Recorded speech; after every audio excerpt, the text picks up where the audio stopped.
सीमा तथा सातत्य। तो इस वीडियो में हम इन दोनों चैप्टर्स के इम्पोर्टेंट क्वेश्चंस को कवर करेंगे। बहुत ही इम्पोर्टेंट क्वेश्चंस हैं। इस टाइप के प्रश्न परीक्षा में अक्सर पूछे जाते हैं। क्वेश्चंस के पैटर्न को भी हम देखेंगे और पैटर्न के साथ साथ इम्पोर्टेंट क्वेश्चंस ज़्यादातर कहाँ से पूछे जाते हैं ये भी आज हम देखेंगे। सबसे पहला देखिए, एप्सिलॉन डेल्टा मेथड से सिद्ध करना है।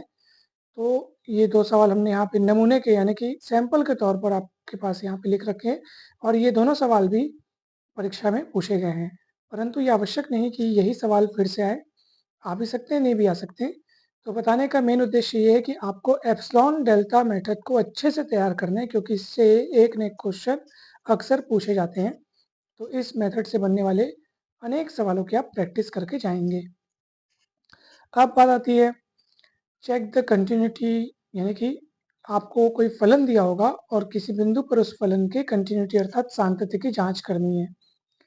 इसमें बहुत सारे अलग अलग प्रकार के फलन आपको परीक्षा में दिए जा सकते हैं, जैसे ट्रिग्नोमेट्रिक फंक्शंस कोई दे सकता है, ठीक है। यहाँ पर अपन एक्सपोनेंशियल फंक्शंस का 2 क्वेश्चन लिखे हैं। इस प्रकार के क्वेश्चन बहुत बार पूछे गए हैं। देखो इस टाइप के क्वेश्चन। तो आप कंटिन्यूटी के प्रश्नों पर अच्छे से ध्यान दीजिएगा, एक न एक क्वेश्चन इसमें से आना एकदम तय है। फिर बात आती है, ये दोनों हिस्से जो हैं, ये क्वेश्चन पहला, दूसरा, तीसरा जो है वो चैप्टर 4 के हैं।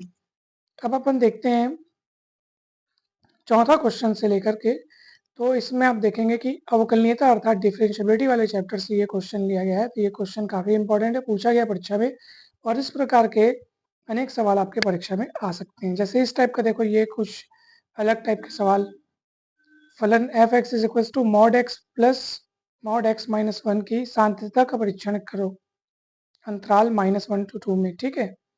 तो इस इंटरवल में इस फंक्शन की कंटिन्यूटी का अपने को टेस्ट करना है, ठीक है। तो ये भी काफ़ी इंपॉर्टेंट क्वेश्चन है, ये भी परीक्षा में पूछा गया है। सारे क्वेश्चन परीक्षा में पूछे गए हैं और इसलिए फिर से इनके पूछे जाने के चांसेस है दोस्तों। परंतु इस टाइप के अनेक सारे क्वेश्चंस आप कीजिएगा, क्योंकि जब हमारा कंसेप्ट क्लियर होता है तो हर सवाल बन जाता है। तो आप प्रैक्टिस करेंगे तो आपसे हर सवाल बनेगा। लास्ट में आप देखेंगे एक थ्योरम है, बहुत इंपॉर्टेंट थ्योरम है, इसको आप तैयार करके जाइएगा।